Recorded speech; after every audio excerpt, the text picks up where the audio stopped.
ছাত্র জনতার গণ অভ্যুত্থানের ফলে দেশ ছেড়ে পালিয়ে অবস্থান নিলেও আওয়ামী লীগের নির্বাচনে অংশগ্রহণ নিয়ে আলোচনা থেমে নেই।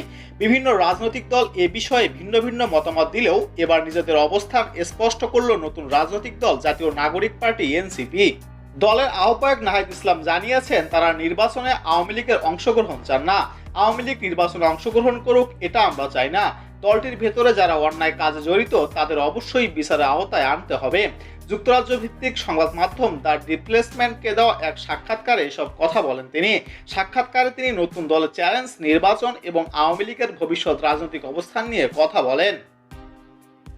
এ বিষয়ে নাহিদ ইসলাম বলেন, একটি সরকারের ভেতরে ও বাহিরে থেকে দেখার অভিজ্ঞতা একেবারেই আলাদা।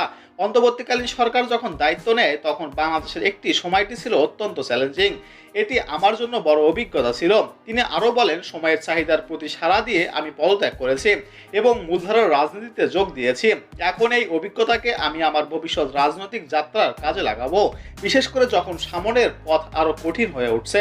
একটি নতুন রাজনৈতিক দল গঠন করা আমার জন্য নতুন চ্যালেঞ্জ হলেও আমি এই পথ পাড়ি দিতে প্রস্তুত।